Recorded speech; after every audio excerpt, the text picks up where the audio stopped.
আসসালামু আলাইকুম, সবাই কেমন আছেন? আজকে বলবো আসলে আমরা বেঁচে আছি নাকি নিজেকে বাঁচিয়ে রাখছি। খুবই সূক্ষ্ম একটা ব্যাপার যা নিয়ে আলোচনা করব। বেঁচে থাকা আর বাঁচিয়ে রাখা এই দুটোর মধ্যে পার্থক্য খুব সূক্ষ্ম হলেও গভীর। একটি হলো জীবনকে উপভোগ করা, আরেকটি হলো কেবল দিন গোনা।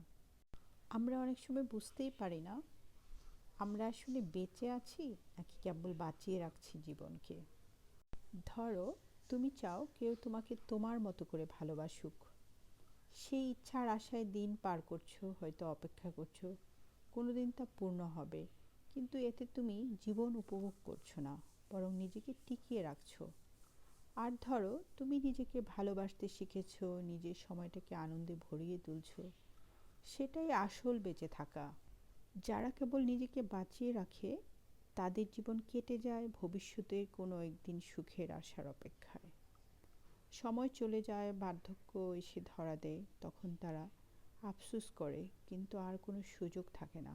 অথচ জীবন তো এমন হওয়া উচিত নয়। জীবনকে বাঁচিয়ে রাখা আসলে উচিত নয়। বাঁচিয়ে রাখা আসলে জীবনের ঘানি টানা, আর বেঁচে থাকা হলো জীবনের সত্যিকারের অর্থ উপভোগ করা। জীবন আসলে একটা ম্যাজিক। এই ম্যাজিকটা আমাদের চোখে ধরা দেয় তখন যখন আমরা ইতিবাচক থাকতে শিখি। যেমন গ্লাসের অর্ধেকটা যদি ভরা দেখি আর ভাবি এই তো আমাদের প্রয়োজন মিটবে, তখনই জীবন সুন্দর হয়ে ওঠে। কিন্তু যদি অর্ধেক খালি দেখে ভাবি বাকি অংশ কেন নেই, তখনই তৃপ্তি হারিয়ে যায়। জীবনের প্রতিটি মুহূর্তই একটা সুযোগ। তুমি কি নিজেকে ভালোবাসো, এই প্রশ্নটা কি কখনো করেছো? কারণ অন্য কেউ তোমাকে ভালোবাসার আগে তোমার নিজেরই সেটা করতে হবে। পৃথিবীর সবচেয়ে সুন্দরী মেয়ে ঐশ্বরিয়া রায় কিংবা সবচেয়ে সুদর্শন ছেলে লিওনার্দো ডি ক্যাপ্রিও, তারাও বহুবার হৃদয়ভঙ্গের শিকার হয়েছেন, কিন্তু তারা থেমে থাকেননি। তারা জীবনের ঝুঁকি নিয়েছেন, ব্যর্থতাকে স্বাভাবিকভাবে মেনে নিয়েছেন। এটাই আসল জীবন।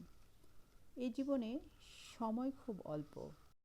পৃথিবীতে অনেক মানুষ আছে যারা চরম প্রতিকূলতার মধ্যেও নিজেকে বেছে নিয়েছে। কেউ পাহাড় হারিয়েছে, পর্বত জয় করেছে, কেউ অসম্ভব কষ্টের মধ্যেও নিজেকে নতুন করে গড়ে তুলেছে। এরা কেবল বাঁচিয়ে রাখেনি, নিজেকে বরং বাঁচতে শিখিয়েছে। গত কয়েকদিন আগেই যেন স্কুলে গিয়েছিলে, আজ হঠাৎ দেখবে বয়স কত বেড়ে গেছে।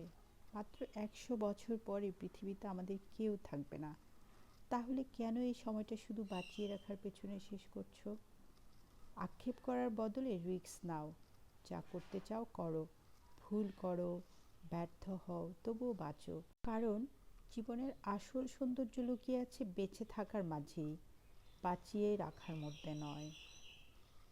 ধন্যবাদ সবাইকে। ভালো থাকবেন।